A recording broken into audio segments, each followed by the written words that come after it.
નમસ્કાર વિદ્યાર્થી મિત્રો, આજે આપણે ધોરણ 12 માં ગ્રામર તરફ આપણે આગળ વધી રહ્યા. એમાં આપણે ગ્રામરમાં અભ્યાસ 1 ન્યાય પરિચય એ આપણે ગયા લેક્ચરમાં એના વિશે થોડું આપણે જોયું હતું અને આપણે એમાં 4 ન્યાય જોયા હતા. કયા કયા?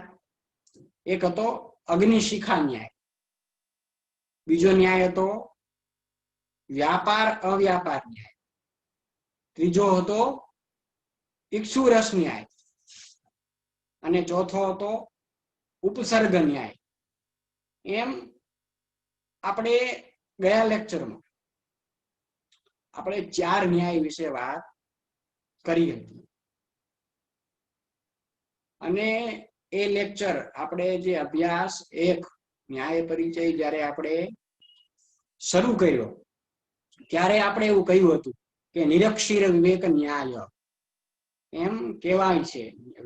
એ ન્યાયનું એક વાક્ય છે, નિરક્ષીર વિવેક ન્યાય, કે જેવી રીતે હંસ, આપણે ઉદાહરણ પણ એમાં ઘણા બધા જોયા કે જેવી રીતે કોઈ એક હંસની એક ખાસિયત હોય છે કે નીર અને ક્ષીર એ બંનેને અલગ કરવાની એ એક પોતાની વિવેક બુદ્ધિથી એ નીર અને ક્ષીર, ક્ષીર એટલે દૂધ અને પાણી, ક્ષીર એટલે દૂધ અને નીર એટલે પાણી, એ દૂધ અને પાણીને એ અલગ પાડી શકે એવી એનામાં એક બુદ્ધિ, એક વિવેક બુદ્ધિ હોય છે. એ પોતાની વિવેક બુદ્ધિ દ્વારા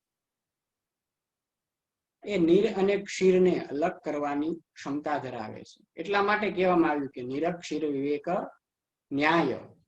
અને એમાં આપણે 4 ન્યાયો વિશે આપણે જોયું હતું, જેમાં અગ્નિશિખા ન્યાય વિશે કે આપણે એમના ઉદાહરણના રૂપમાં જોયું હતું કે જેવી રીતે અગ્નિને તમે એનું કોઈ પણ લાકડું, અગ્નિ પ્રગટી રહ્યો હોય એવું કોઈ પણ કંઈ લઈ લો, એને તમે ગમે તે દિશામાં રાખો, ઉપર રાખો નીચે રાખો, એની ગતિ હંમેશા ઉર્ધ્વ એટલે કે ઉપર હોય છે. અને આપણને એના દ્વારા એ પ્રથમ ન્યાય અગ્નિશિખા ન્યાય દ્વારા આપણને ઉપદેશ આપવામાં આવ્યો હતો કે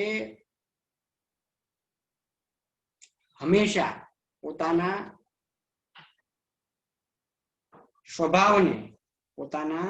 સ્વભાવને જાળવી રાખવા માટે સતત યોગ્ય પ્રયત્ન કરવા જોઈએ. અને એ પ્રયત્ન કેવા કરવા જોઈએ? ઉર્ધ્વ ગતિ વાળા, નહીં કે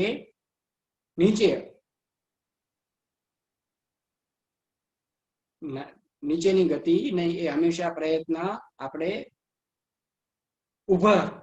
ઉપર ગતિ વાળા કરવા, ઉર્ધ્વ ગતિ વાળા કરવા જોઈએ. પછી આપણે આવીએ વ્યાપાર અવ્યાપાર. જેનો જે વ્યાપાર અને જેનો જે ધંધો હોય એમાં જ એને નિપુણ રહેવું જોઈએ. અને એમાં આપણને એ ન્યાય દ્વારા આપણને ઉદાહરણો આપવામાં આવ્યા હતા કે એક માણસ એ લાકડા વેરવાના કાર્યમાં એ પારંગત છે, પણ એ કારણ કે લાકડા વહેરવા એનો વ્યાપાર છે, પણ એ માણસ એ રસોઈ બનાવવામાં એ પારંગત નથી, કારણ કે એનો વ્યાપાર નથી. માટે એ બીજા ન્યાય દ્વારા, એ બીજા વ્યાપાર ન્યાય દ્વારા આપણને એ ઉપદેશ આપવામાં આવ્યો હતો કે જ્યારે કાર્યમાં પ્રવૃત્ત થઈએ ત્યારે પૂરતી માહિતી કે સમજના અભાવે પોતાને નુકસાન કરે એ સંભવ છે. માટે ક્યારેય પણ જે વસ્તુ વિશે આપણે જાણતા જ નથી એ વસ્તુનો આપણે ક્યારેક ઉપયોગ કરવો જોઈએ નહીં, અથવા એ વસ્તુ સામે એ વસ્તુને વાપરવાની પણ આપણે, એ વ્યાપાર કરવાની પણ આપણે કોશિશ કરવી ન જોઈએ. જે વસ્તુમાં આપણે નિપુણ છીએ, કે જે વસ્તુનો આપણને ખ્યાલ છે કે આ વ્યાપાર દ્વારા અથવા આના દ્વારા આપણે આ સેવચેતી રાખી શકીએ, અથવા આમાં આપણને આ દુર્ઘટના નહીં થાય, એ આપણને સમજ છે, કારણ કે એ આપણો વ્યાપાર છે. એવી જ રીતે આપણે ઉદાહરણમાં અનેક જોયા હતા. અને આપણે પછી આપણે એમાંથી ઉપદેશ ગ્રહણ કર્યો કે જે વસ્તુમાં આપણને પૂરતું જ્ઞાન ન હોય એ વસ્તુનો આપણે ક્યારેય ઉપયોગ કરવો જોઈએ નહીં. એની પૂરતી માહિતી લેવી જોઈએ. એ વસ્તુનું આપણે જ્ઞાન લીધા પછી જ આપણે એને એ વસ્તુમાં આપણે પ્રવૃત્ત થવું જોઈએ. પછી આપણે આવીએ ત્રીજા ન્યાય ઉપર, ઇક્ષુરસ ન્યાય. ઇક્ષુરસ ન્યાય, ઇક્ષુ એટલે આપણે જાણ્યું હતું, ઇક્ષુરસ એટલે શેરડીનો રસ. કે એ ઇક્ષુ એટલે કે શેરડીના રસને, એ તેમાંથી મળતા, શેરડીમાંથી મળતા એ રસને ધ્યાનમાં રાખીને આ ન્યાયની કલ્પના કરવામાં આવી. કારણ કે શેરડીના સાંઠાને એક કુદરતે અમૂલ્ય એ રસની એને ભેટ આપી છે. અને એના વિશે આપણે અનેક ઉદાહરણો જોયા હતા. સુભાષિતો પણ આપણે એના વિશે ચર્ચા કરી હતી. એમાં આપણે નહીં ઉતરીએ, આપણે આગળ વધીએ કે એનો ઉપદેશ શું હતો. કે પોતાની પાસે રહેલું જ્ઞાનનો યોગ્ય સમયે આવે એનો ઉપયોગ કરી લેવો જોઈએ. કારણ કે મનુષ્યને પ્રકૃતિએ ઘણી બધી શક્તિઓ આપી છે, અને એમાં એ કોઈ પણ એક શક્તિમાં, એ કોઈ પણ એકમાં એ યોગ્ય હોય છે જ. ફક્ત એને બહાર પાડવાનો એ પ્રયાસ કરવાનો આપણે હોય છે, કે જેના દ્વારા આપણને એ ખ્યાલ મળે કે આપણે આ શક્તિમાં અથવા આમાં, આ વિદ્યામાં પ્રવૃત્ત આપણે છીએ. જો આપણે એને બહાર ન કાઢીએ તો આપણે એના ઉદાહરણો જોયા હતા કે એમનેમ એ આપણી અંદર એ ગુંગળાઈ જાય છે, પછી એનો કોઈ કામ નથી. અને એના ઉદાહરણના રૂપમાં આપણે શેરડીનું ઉદાહરણ જોયું કે જો શેરડીને તમે એ મશીનમાં પીલો નહીં અને એનો રસ ન કાઢો તો એમને પડી એ સુકાઈ જાય, પછી એનો કોઈ રસનું કોઈ મતલબ રહેતો નથી. એવી જ રીતે આપણે જાણ્યું હતું કે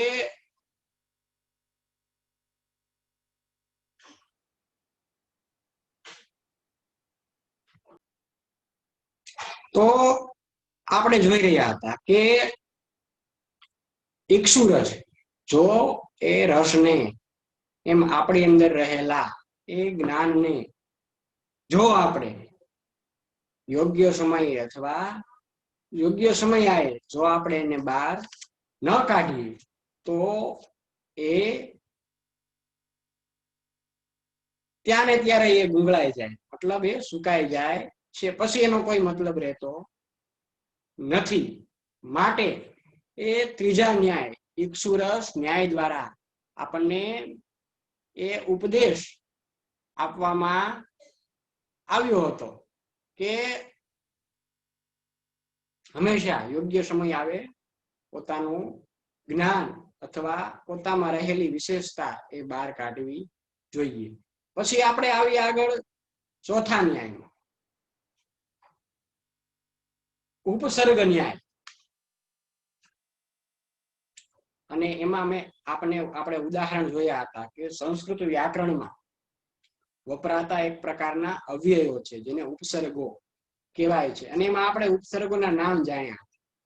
ફરી વાર રિપીટ કરીએ: પ્ર, પરા, અપ, અમ, અસ, અનુ, અવ, નિશ, નીર, દુષ, દૂર, વી, આમ, ની, અધિ, અપી, પ્રતિ, એતે પ્રાદય. આ બધા ઉપસર્ગો છે. અને આ ઉપસર્ગો એ વ્યાકરણ શાસ્ત્રમાં, સંસ્કૃતમાં વ્યાકરણ શાસ્ત્રમાં એ વપરાતા એક પ્રકારના અવ્યયો છે કે જે કેટલાક વિદ્વાનોના મતે આ ઉપસર્ગોનો પોતાનો સ્વતંત્ર અર્થ હોતો નથી, કારણ કે એ કોઈ પણ ધાતુની સાથે જોડાઈને એ ધાતુમાં રહેલા અર્થ વિશેષને સ્પષ્ટ કરે છે. અને એના માટે આપણે અનેક ઉદાહરણો પણ જોયા. પ્રભવામી, અનુભવામી માં અનુ ઉપસર્ગ હતો, અને ભવામી, ભવામી નો અર્થ આપણે જોયો હતો કે થાવ છું અથવા હોઉં છું, એવો ભવામી નો અર્થ થાય. પણ એમાં અનુ ઉપસર્ગ લાગવાથી અનુભવામી, હું અનુભવું છું એવો એનો અર્થ થાય. અને આ ચોથા ઉપસર્ગ દ્વારા આપણે ઉપદેશ ગ્રહણ કર્યો કે જ્યારે કોઈ પણ હેતુમાં પરિવર્તન આવે છે પ્રમાણે, અને એના માટે આપણે ઉદાહરણો જોયા કે દર્દી ડોક્ટર સાથે, પ્રજા શાસક સાથે એટલે કે રાજા સાથે, ગ્રાહક વેપારી સાથે એ જોડાઈ એટલે પોતાના પ્રયોજનને એ પરિવર્તન કરી શકે છે. અને એવી જ રીતે આપણે ઉદાહરણ જોયું હતું કે જેવી રીતે આપણો પણ જો કોઈ સજ્જન અથવા કોઈ સત્સંગી વ્યક્તિની સાથે આપણી સાથે ઉપસર્ગના રૂપે એ આપણી સાથે જોડાઈ જાય એટલે આપણો અર્થ કંઈક અલગ આવે. એમ આપણે એના દ્વારા એક ઉદાહરણ પણ જોયું હતું કે એ શ્રમજીવીમાં પરિવારમાં જન્મેલો એ બાળક આમ તેમ ફરતો અને રખડતો, પરંતુ જ્યારે આવા બાળકને શાળામાં પ્રવેશ મળે છે ત્યારે એનો હેતુ બદલાઈ જાય, જીવનનો અર્થ એટલે કે હેતુ બદલાઈ જાય છે. અને પછી એ શાળા દ્વારા એ શિક્ષક સાથે જોડાય એટલે કે એ શિક્ષક બાળક રૂપી ધાતુ શિક્ષક રૂપી ઉપસર્ગ સાથે જોડાય, એટલે રમવા કે રખડવાના બદલે એ અભ્યાસ કરવાનો અર્થ ધરાવતો થઈ જાય છે. એમ આપણે પણ જ્યારે કોઈ ઉપસર્ગ કોઈ સારા વ્યક્તિની સાથે આપણે જોડાઈએ તો આપણો પણ અર્થ બદલાઈ જાય છે. એમ આપણે એ ચોથા ન્યાય દ્વારા આપણે ઉપદેશ ગ્રહણ કર્યો હતો. હવે આપણે આવીએ પાંચમા ન્યાય ઉપર કે પાંચમા ન્યાયની અંદર શું કહેવા માંગે છે આપણને, કે એ પાંચમા ન્યાયનું નામ છે ઉસરવૃષ્ટિ ન્યાય. પાંચમા ન્યાયનું નામ છે ઉસરવૃષ્ટિ ન્યાય. આપણને પ્રથમ સવાલ ઉભો થાય કે ઉસર એટલે શું અને વૃષ્ટિ એટલે શું? તો પછી આ ઉસરવૃષ્ટિ ન્યાય એ નામ શા ઉપરથી પડ્યું? આવો સમજીએ કે જે ભૂમિમાં કઈ ઉત્પન્ન ન થતું હોય એવી ભૂમિને ઉસર કહેવામાં આવે છે. જે ભૂમિમાં કશું ઉત્પન્ન ન થતું હોય એવી ભૂમિને ઉસર ભૂમિ કહેવામાં આવે છે. હવે વાત આવી વૃષ્ટિ. વૃષ્ટિ એટલે વરસાદ. વૃષ્ટિ એટલે વરસાદ. આ વૃષ્ટિ વિશે આપણે અનેક જગ્યાએ આપણે જાણ્યું છે. આપણે ન્યૂઝપેપર અથવા કોઈ સમાચારમાં આપણે સાંભળીએ કે અહીં જગ્યાએ અહીંયા આમ વૃષ્ટિ થઈ. વૃષ્ટિ એટલે વરસાદ અને ઉસર એટલે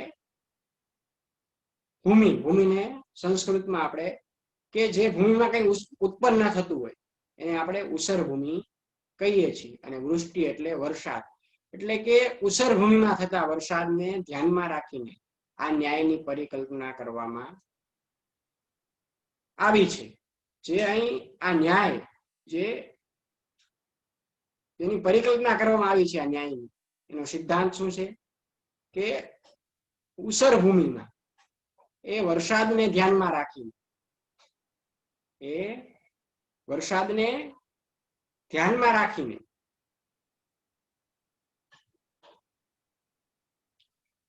આ ન્યાયની પરિકલ્પના કરવામાં આવી છે. હવે આપણે જાણીએ કે આ ઉસરવૃષ્ટિ ન્યાય એટલે કે ભૂમિ બે પ્રકારની છે. ભૂમિ એ બે પ્રકારની છે. એક પ્રકારની ભૂમિમાં કઈ ઉગી શકે, આવી ભૂમિ કઈક ઉગાડી શકવાની પાત્રતા ધરાવે છે.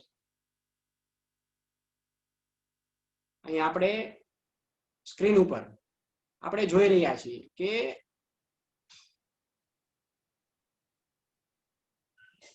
બે પ્રકારની ભૂમિના બે પ્રકારની છે. એક પ્રકારની ભૂમિમાં કઈ ઉગી શકે, આવી ભૂમિ કઈક ઉગાડવાની એટલે કે ઉગાડી શકવાની પાત્રતા એ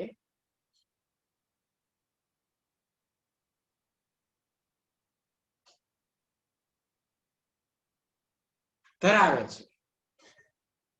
તેથી ઉર્વરા ભૂમિ તરીકે એ ઓળખવામાં આવે છે.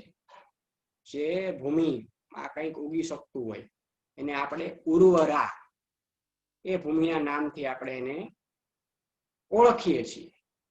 અને બીજા પ્રકારની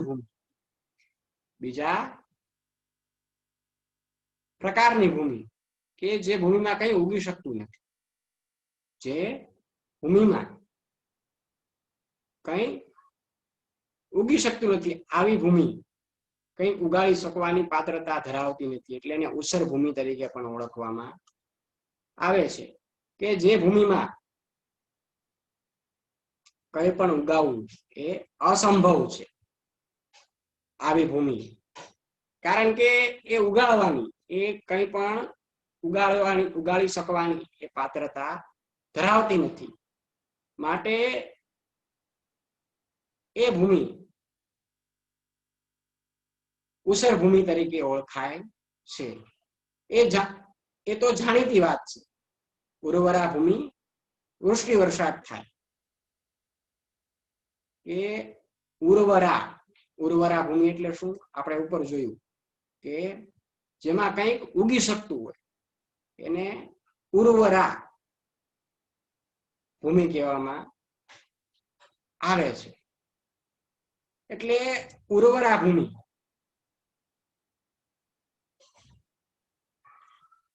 માં વૃષ્ટિ વરસાદ થાય, જે ઉર્વરા ભૂમિ હોય એમાં વૃષ્ટિ કે વરસાદ થાય તો એ ઉપયોગી બને છે.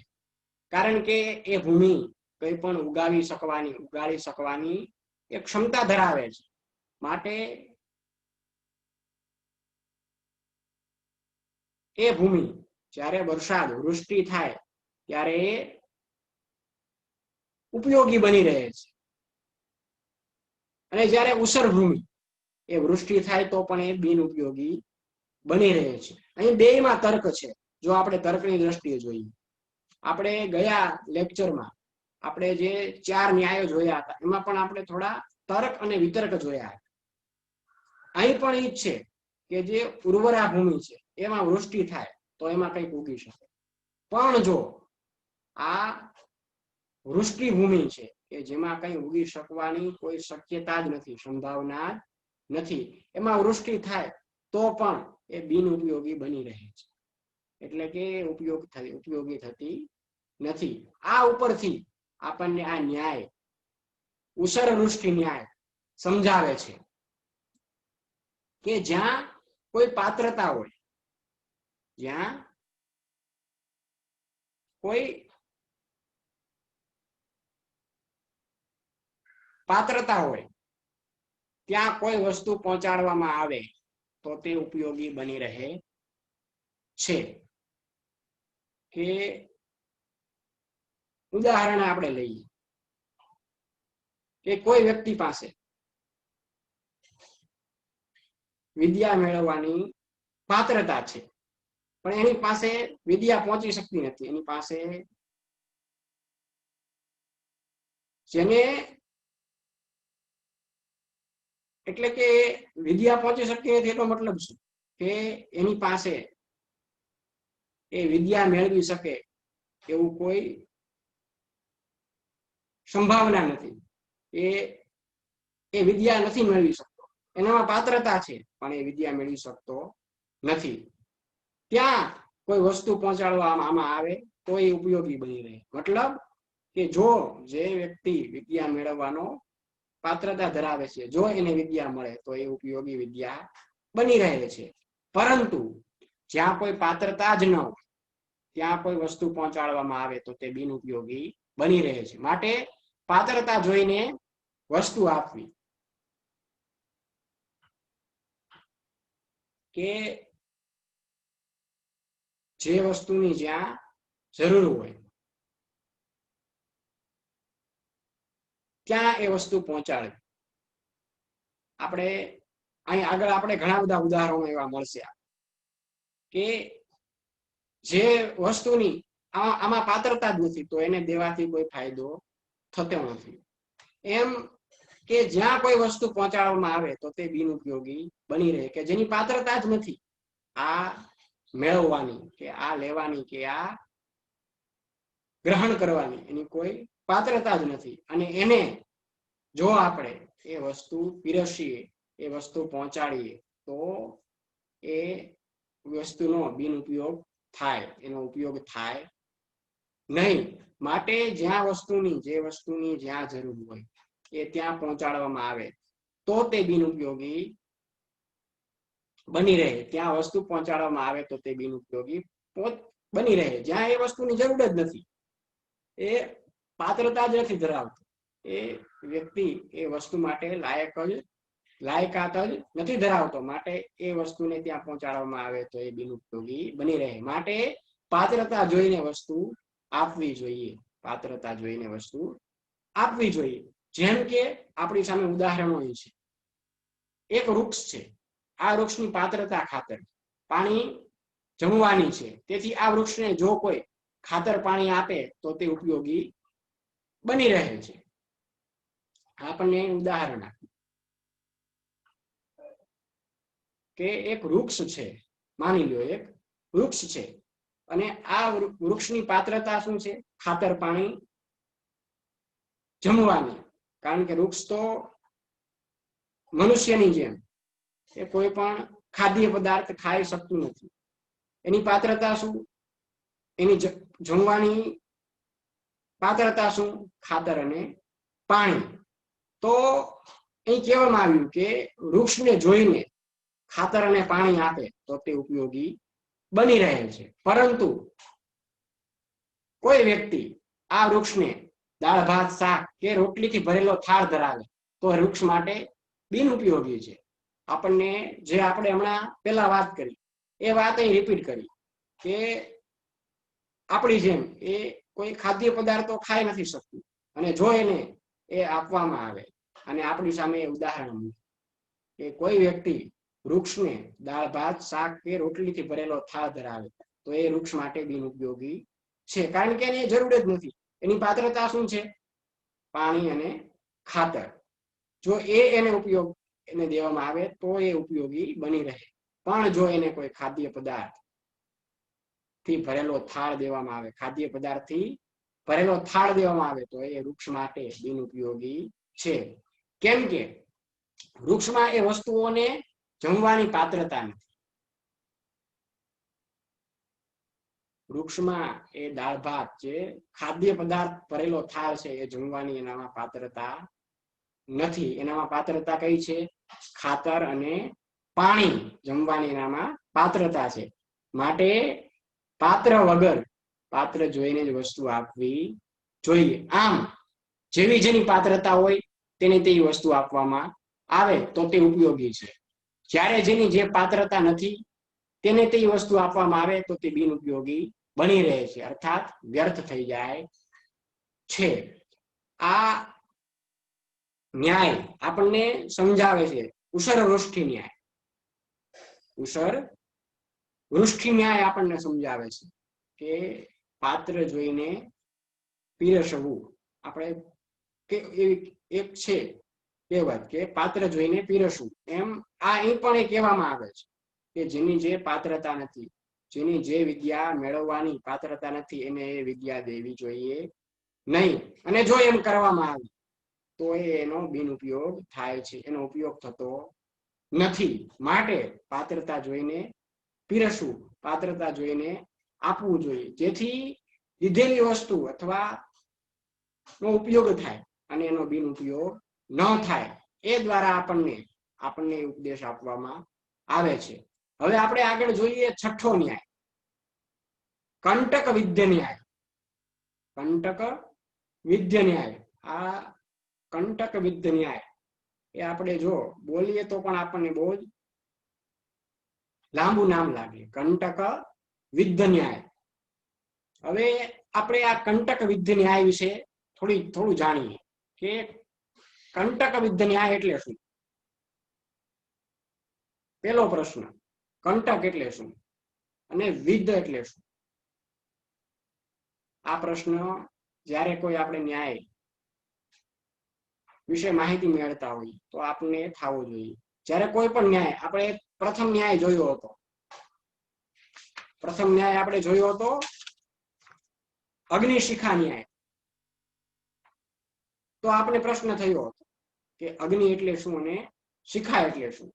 એ અગ્નિશિખા ન્યાય ની જેમ જ અહીં પણ આપણને એ પ્રશ્ન ઉભો થયો કે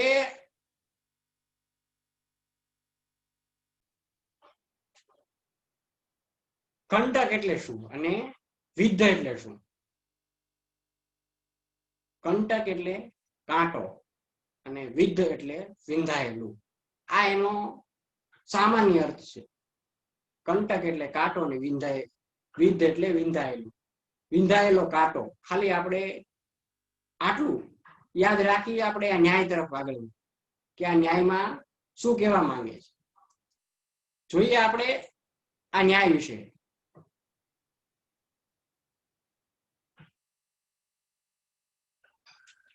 કે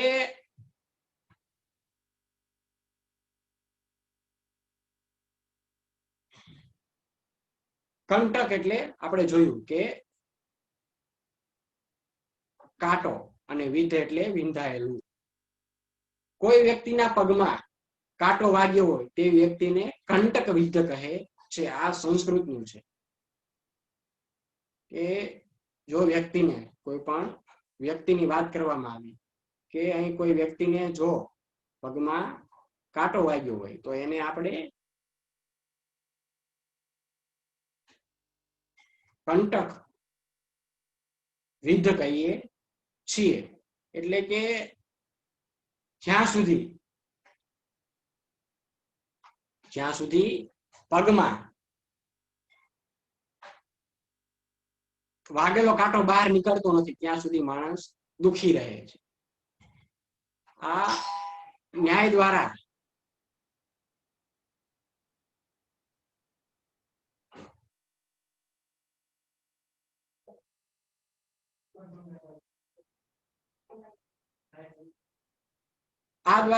કે જ્યાં સુધી એ પગમાં વાગેલો એ કાંટો કે જ્યાં સુધી નીકળતો નથી ત્યાં સુધી માણસ દુખી રહે છે. કે કંટક એટલે કે કાંટો અને વિંધાયેલું એટલે કે વિદ્ય એટલે કે વિંધાયેલું. એટલે કે જે વ્યક્તિને કંટક વિદ્ય સંસ્કૃતમાં એને કહેવાય કે જેને કાંટો વાગ્યો હોય એને એ વ્યક્તિને કંટક વિદ્ય કહેવામાં આવે છે. અને જ્યાં સુધી આ કાંટો એ બહાર નીકળતો નથી ત્યાં સુધી માણસ દુખી રહે છે. આ સંજોગોમાં જો એને પગમાંથી એ કાંટો કાઢવાનો રહે છે એ હકીકત છે, પણ પગમાં ઘૂસેલા કાંટાને એ કાઢવાના કાર્યમાં જ કાંટો સહાયક બની રહે છે. ઉપરથી આ ન્યાય પ્રચલિત થયો છે. જે આપણે આ ન્યાય જોઈ રહ્યા છે કંટક વિદ્ય ન્યાય, એ શેની ઉપરથી પ્રસિદ્ધ થયો આ યાદ રાખવાનું છે કે જ્યારે પગમાં વાગેલો કાંટો બહાર નીકળતો નથી અને ત્યાં સુધી માણસ દુખી રહે છે. ઉદાહરણ આપણી સામે છે. આપણને પણ જો પગમાં કાંટો વાગ્યો હોય તો જ્યાં સુધી એ કાંટો ન નીકળે ત્યાં સુધી આપણે દુખી રહીએ છીએ. એમ આ સંજોગોમાં જો પગમાંથી કાંટો કાઢવાનો રહે છે એ હકીકત છે, કાઢવાનો તો છે એ હકીકત છે, પણ જો એ પગમાં ઘૂસેલા કાંટાને કાઢવાના કાર્યમાં જ કાંટો સહાયક બને છે. એ કાંટા દ્વારા તે નીકળે છે. એ ઉપરથી આ ન્યાય પ્રચલિત બન્યો છે. એના ઉપરથી આ જે કંટક વિદ્ધ ન્યાય એ પ્રચલિત બન્યો છે. હવે આગળ જોઈએ કે આ ન્યાય માણસને ઉપદેશ આપે છે કે જે સાધનથી માણસને દુઃખ પ્રાપ્ત થાય છે તે જ સાધન એ દુઃખના નિવારણનું કારણ બની શકે છે. આપણને ઉપદેશ આપવા માટે જે આ પ્રથમ અભ્યાસ આપણે જોઈ રહ્યા છીએ ધોરણ 12 કે ન્યાય પરિચય, એમાં અત્યાર સુધીમાં આપણે 5 ન્યાય જોયા. આપણે આ 5 જે પણ જેટલા આપણે ન્યાયનું આજે આપણે અભ્યાસ કરીશું એ સર્વે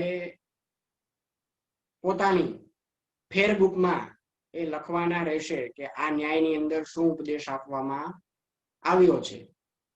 5 ન્યાય જોયા અને આપણો અત્યારે 6થો ન્યાય આપણે જોઈ રહ્યા છીએ, કંટક વિદ્ધ ન્યાય, કે જે માણસને ઉપદેશ આપે છે કે જે સાધનથી માણસને દુઃખ પ્રાપ્ત થાય છે તે જ સાધન એ દુઃખના નિવારણનું કારણ બની શકે છે.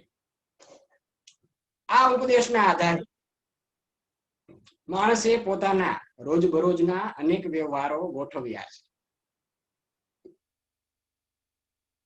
જેના દ્વારા જે સાધનથી દુઃખનું નિવારણ થયું છે કે જે સાધનથી દુઃખ પ્રાપ્ત થયું છે એ જ સાધનથી દુઃખનું નિવારણ પણ બની શકે છે. કે આ ઉપદેશ એ રોજબરોજના અનેક વ્યવહારો ગોઠવ્યા છે. જેમ કે આપણે ઉદાહરણ આપ્યું, લોઢું ઘણી મજબૂત ધાતુ છે પણ એને કાપવા માટે જ લોઢું જ ઉપયોગી બની રહે છે.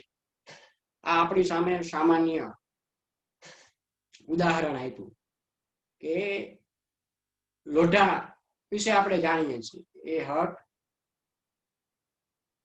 એને કાપી ન શકાય જલ્દીથી, તો એને શું કરવું પડે? એને લોઢા દ્વારા જ કાપવું પડે. એટલે અહીં કહેવામાં આવ્યું કે લોઢું જ લોઢાને કાપવા માટે ઉપયોગી બની રહે છે, કારણ કે લોઢું છે એ મજબૂત ધાતુ છે અને એને કાપવા માટે એ લોઢું જ ઉપયોગી બની રહે છે.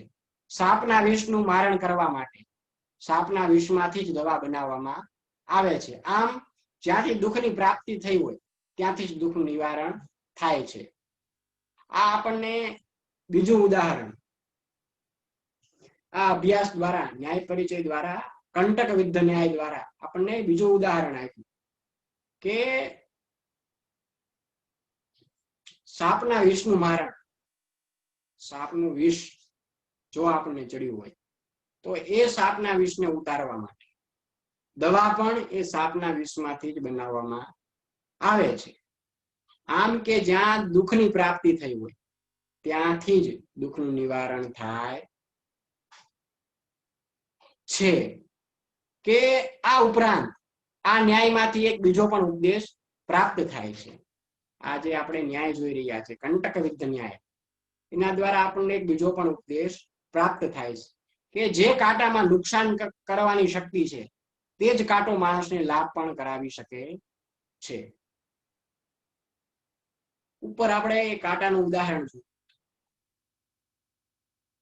કે જ્યાં સુધી જે કાંટો આપણને પગમાં વાગ્યો હોય એ જ્યાં સુધી ન નીકળે ત્યાં સુધી માણસ દુઃખી રહે છે, અને આ સંજોગોમાં એ પગમાંથી કાંટો કાઢવાનો રહે છે. કાંટો કાઢવો એ હકીકત છે, એ કાઢવો જ પડશે. તો અહીં આપણને ઉપદેશ આપવા માટે આ ન્યાયમાંથી બીજો ઉપદેશ પ્રાપ્ત કરવા માટે કહેવામાં આવ્યું કે જે કાંટામાં નુકસાન કરવાની શક્તિ છે એ જ કાંટો માણસને લાભ પણ કરાવી શકે છે. કઈ રીતે? તો કે જે વિષમાં માણસનું જીવન ખતમ કરવાની શક્તિ છે તે જ વિષમાં માણસના જીવનને બચાવી લેવાની પણ શક્તિ છે. જે બંને ઉદાહરણ આપણને, એક વિષનું ઉદાહરણ, સાપના વિષનું ઉદાહરણ આપ્યું હતું, અને બીજું ઉદાહરણ આપણને આપ્યું હતું, પેલું ઉદાહરણ કાંટાનું હતું અને બીજું ઉદાહરણ આપણે જોયું વિષનું. તો આ સાપના વિષનું એ મારણ કરવા માટે સાપના વિષમાંથી જ દવા બનાવવામાં આવે એ આપણે જાણ્યું. અને કાંટો જે કાંટો આપણે નુકસાન કરી શકે છે એ જ આપણને શક્તિ પણ આપે છે, કારણ કે કાંટા દ્વારા જ કાંટાનો નિકાલ થાય છે. એમ અહીં વિષમાં પણ એવું કહ્યું કે જે વિષમાં માણસનું જીવન ખતમ કરવાની શક્તિ છે, એ જ વિષમાં માણસને જીવનને બચાવી લેવાની પણ શક્તિ છે. માટે અમુક વસ્તુ મારું નુકસાન કરી રહી છે એમ સમજીને એના અસ્તિત્વને કાયમી ધોરણે મિટાવી દેવાની મૂર્ખતા માણસે કરવી જોઈએ નહીં. આ આપણને ઉપદેશ આપવામાં આવ્યો. અંતિમ પેરેગ્રાફમાં આપણને ઉપદેશ દેવામાં આવી રહ્યો છે કે આપણે એવું ધારી લઈએ ઉદાહરણ રૂપે કે આ વ્યક્તિ અથવા આ વસ્તુ એ આપણને ખૂબ નુકસાન કરી રહી છે, એવું આપણે સમજી લઈએ અને એના અસ્તિત્વને એનું આપણે પૂરું અસ્તિત્વ જ આપણે પૂરું કરી નાખીએ અને મિટાવી દઈએ. એ મૂર્ખતા આપણે કરવી ન જોઈએ, કારણ કે જે વસ્તુ આપણને નુકસાન કરી રહી છે એ જ વસ્તુ આપણને એ નુકસાનમાંથી ઉગારવાની પણ શક્તિ આપણને આપે છે. માટે એના અસ્તિત્વને કાયમી ધોરણે મિટાવી દેવાની મૂર્ખતા એ માણસે કરવી જોઈએ નહીં. આ કંટક વિદ્ધ ન્યાય એ આપણને ઉપદેશ આપે છે. આમ આપણે આ છઠ્ઠો કંટક વિદ્ધ ન્યાય આપણે જોયો. હવે આપણે આગળ વધીએ. સાતમો ન્યાય ચિત્ર તુરંગ ન્યાય. ચિત્ર તુરગ ન્યાય, આ ન્યાયમાં આપણને થોડુંક અર્થ એનો આપણને બંધ બેસતો લાગે. ચિત્ર તુરગ ન્યાય, પેલા આપણે ચિત્ર અને તુરગ એ બંનેનો આપણે અર્થ પેલા જાણવો જરૂર. જો આપણે આ ન્યાયને સમજવો હોય તો આપણે પેલા ચિત્ર અને તુરગ એ બંનેનો અર્થ જાણવો જરૂરી છે. જોઈએ પેલા આપણે એનો અર્થ. ચિત્ર એટલે શું? કે ચિત્ર એટલે કાગળ કે ભીત ઉપર દોરેલું ચિત્ર. ચિત્ર એટલે કાગળ કે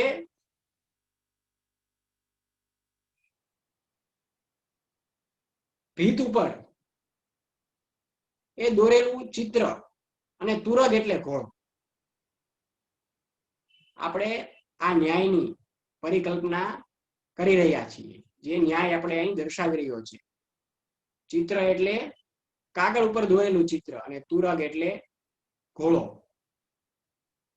કે કાગળ કે ભીત ઉપર દોરેલા ઘોડા ઉપરથી આ ન્યાયની એ પરિકલ્પના કરવામાં આવી છે.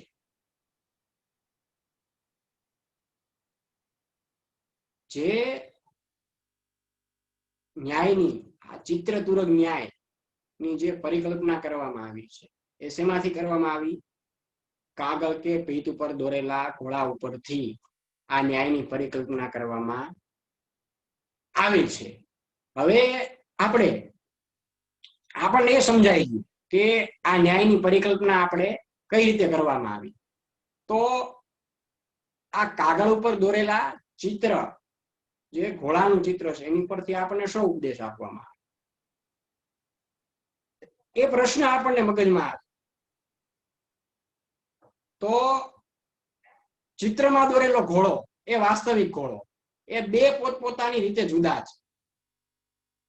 આપણને પેલા સ્પષ્ટતા કરી દીધી કે ચિત્રમાં દોરેલો ઘોડો અને વાસ્તવિક ઘોડો, જેને આપણે વાસ્તવિક રૂપમાં જોઈ રહ્યા છીએ, એ બંને ઘોડાની પોતપોતાની કલ્પના, પોતપોતાની રીતે એ જુદા છે. વાસ્તવિક ઘોડો વાસ્તવિક છે અને ચિતરેલો ઘોડો ચિતરેલો હોય છે. એ આપણને કહી દીધું પેલા કે વાસ્તવિક ઘોડો, જેને આપણે ક્યાંય પણ જોઈ રહ્યા છીએ, ઝૂમાં જોઈએ આપણે કે બહાર કોઈ પણ સડક ઉપર આપણે એ ઘોડાને જોઈએ તો વાસ્તવિક ઘોડો છે અને ચિતરેલો ઘોડો એ ચિતરેલો ઘોડો છે.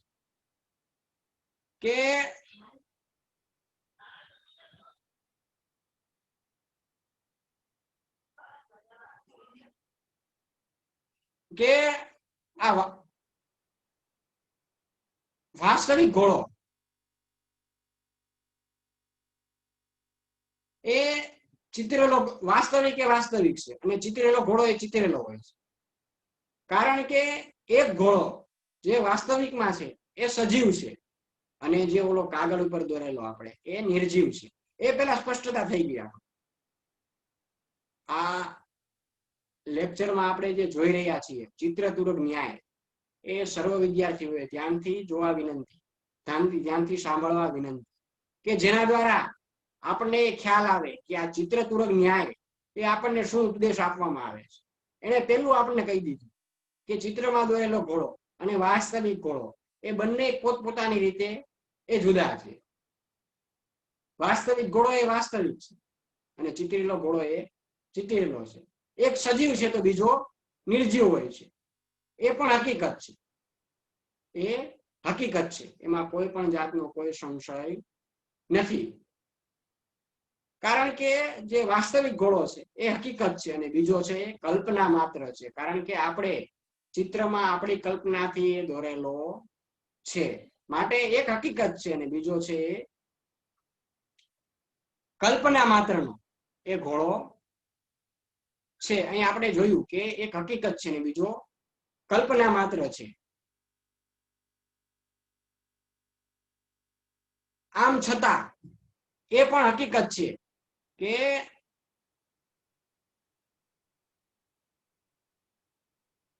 આમ છતાં એ પણ હકીકત છે કે કાગળ કે ભીત પર દોરેલા ઘોડાના આકાર, પ્રકાર અને રૂપરંગ ઉપરથી વાસ્તવિક ઘોડાનું જ્ઞાન થઈ શકે છે. કે કાગળ કે ભીત ઉપર દોરેલા ઘોડાના આકાર અને પ્રકાર એ રૂપરંગ ઉપરથી આપણને વાસ્તવિક ઘોડો કેવો હશે એનું આપણને જ્ઞાન થઈ શકે. એમાં કોઈ સંશય નથી. પણ માનો કે કોઈની પાસે વાસ્તવિક ઘોડો ઉપલબ્ધ નથી, કોઈની પાસે વાસ્તવિક ઘોડો ઉપલબ્ધ નથી, છતાં એ વાસ્તવિક ઘોડાને જાણવા ઈચ્છે છે કે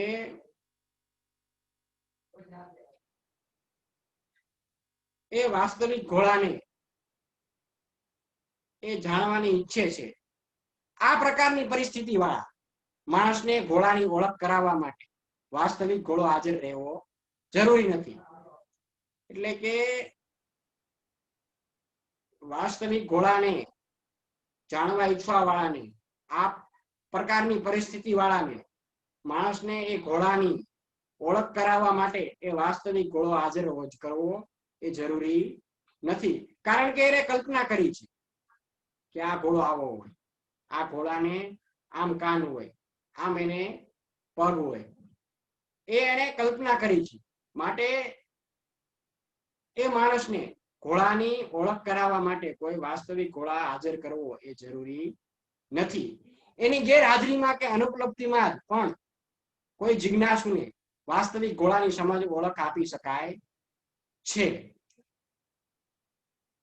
એ ઘોડાની ગેરહાજરીમાં અથવા અનુપલબ્ધતામાં પણ જો કોઈ જિજ્ઞાસુને કે જેને ઘોડા વિશે જાણવાની જિજ્ઞાસા હોય, એક જિજ્ઞાસુને એ વાસ્તવિક ઘોડાની સમજ કે ઓળખ પણ આપી શકાય છે. આ પ્રકારે જ્ઞાન પ્રાપ્તિના ઉપાયનો બોધ કરાવવા માટે આ ન્યાયની પરિકલ્પના કરવામાં આવી છે. આ ન્યાયની પરિકલ્પના કઈ રીતે કરવામાં આવી એ આપણને સ્પષ્ટ કરી દીધું હોય. કઈ રીતે? ઘોડાનું આપણે ઉદાહરણ આપ્યું કે માણસને ઘોડાની ઓળખ કરાવવા માટે વાસ્તવિક ઘોડો હાજર કરવો એ જરૂરી નથી. એની ગેરહાજરીમાં કે અનુપલબ્ધિમાં પણ કોઈ જિજ્ઞાસુને વાસ્તવિક ઘોડાની સમજ કે ઓળખ પણ આપી શકાય છે. આ પ્રકારે એ જ્ઞાન પ્રાપ્તિનો ઉપાયને બોધ કરાવવા માટે, પોતાની જ્ઞાન પ્રાપ્તિનો બોધ કરાવવા માટે આ ન્યાયની પરિકલ્પના કરવામાં આવી છે. મેડિકલ સાયન્સના વિદ્યાર્થીઓ કેટલી વાર કાગળ ઉપર દોરેલા કે પ્લાસ્ટિકમાંથી બનાવેલા શરીરના કૃત્રિમ અવયવો દ્વારા વાસ્તવિક અવયવોને જાણવાનો ઉપક્રમ કરે છે. મેડિકલ સાયન્સના વિદ્યાર્થીઓ જે હોય એ લોકો ઘણીવાર એ કાગળ ઉપર દોરેલા કે પછી પ્લાસ્ટિકમાંથી બનાવેલા એ શરીરના કૃત્રિમ અવયવો દ્વારા એ વાસ્તવિક અવયવોને એ જાણવાનો પણ એ ઉપક્રમ કરે છે. આ પ્રવૃત્તિ માટેની પ્રેરણા પણ ચિત્રતુરક ન્યાયમાંથી પ્રાપ્ત થાય છે. આ ચિત્રતુરક ન્યાયમાંથી આપણને શું પ્રાપ્ત થાય, કઈ પ્રેરણા પ્રાપ્ત થાય એ આપણને કહી દીધું કે મેડિકલ સાયન્સના વિદ્યાર્થીઓ કેટલી વાર કાગળ ઉપર દોરેલા કે પછી પ્લાસ્ટિકમાંથી બનાવેલા શરીરના કૃત્રિમ અવયવો દ્વારા વાસ્તવિક અવયવોને જાણવાનો ઉપક્રમ કરે છે. આ પ્રવૃત્તિ માટેની પ્રેરણા પણ આ ચિત્રતુરક ન્યાયમાંથી પ્રાપ્ત થાય છે. ઐતિહાસિક નાટકની ભજવણી વખતે નટ તરીકે રંગમંચ પર હાજર થતું પાત્ર વાસ્તવિક હોતું નથી. અહીં આપણને બીજું ઉદાહરણ આપવામાં આવ્યું કે ઐતિહાસિક નાટકની જ્યારે આપણે ભજવણી કરતા હોય ત્યારે જે નટ તરીકે જે રંગમંચ ઉપર જે હાજર થતું પાત્ર હોય એ પણ ક્યારેય વાસ્તવિક હોતું નથી. પણ એ અવાસ્તવિક પાત્રના આશ્રયે ઐતિહાસિક વાસ્તવિક પાત્રનું જ્ઞાન મેળવીને એ જ્ઞાન કેળવીને એ પ્રેક્ષક રસની અનુભૂતિ કરી શકે છે. જેમ ઘોડામાં સ્પષ્ટતા કરી હતી એમ અહીં પણ સ્પષ્ટતા કરી કે અવાસ્તવિક પાત્રના આશ્રયે ઐતિહાસિક વાસ્તવિક પાત્રનું જ્ઞાન મેળવીને પ્રેક્ષક એ રસની અનુભૂતિ પણ કરી શકે છે. આમ અવાસ્તવિક સાધનના આશ્રયે વાસ્તવિકને જાણવાનો ઉપક્રમ કરી શકાય છે. એ બોધ આપવા માટે આ ન્યાય ઉપકારક બની રહે છે. કે આ ચિત્રતુરક ન્યાય એ આપણને કઈ રીતે ઉપયોગ બની રહે એની આપણને કલ્પના કરવામાં આવે. એ કઈ રીતે આપણને ઉપકારક બની રહે કે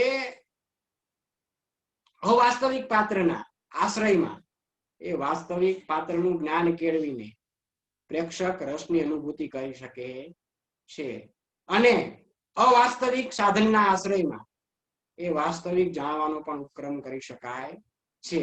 એ બોધ આપવા માટે આપણને આ ન્યાય એ આપણને ઉપકારક એ બની રહે છે. આમ આ સાતમો ન્યાય ચિત્રતુરક ન્યાય જેને આપણે કહીએ છીએ એ ચિત્રતુરક ન્યાય એ આપણને કઈ રીતે ઉપયુક્ત બની રહે એ દ્વારા આપણને અહીં જણાવવામાં આવ્યું કે આમ આપણે આ લેક્ચરની અંદર આપણે કુલ 7 ન્યાય સુધી આપણે પહોંચ્યા. પહેલામાં આપણે 4 લીધા, અહીં આપણે ત્રીજા 3 ન્યાયની આપણે ચર્ચા કરી. આમાં દર્શાવેલા જે પણ આપણે ઉદાહરણો જોયા એ ઉદાહરણો તમારે તમારી સંસ્કૃતની ફેરબુકમાં ધોરણ 12ની સંસ્કૃતની ફેરબુકમાં એ તમારે લખવાના રહેશે. અહીં આપણે આ 7મું ચિત્રતુરક ન્યાય આપણે અહીં પૂર્ણ કર્યું. હવે જે 8મું ન્યાય છે જે એ ન્યાય વિશે ચર્ચા આપણે આગળ કરીશું બીજા લેક્ચરમાં. આપણે આ લેક્ચરની અંદર 7મા ન્યાય ચિત્રતુરક ન્યાય સુધી આપણને જે પણ ઉપદેશ ગ્રહણ કર્યો આપણે આ 7મા લેક્ચર 7મા ન્યાય દ્વારા આપણે મેળવ્યો.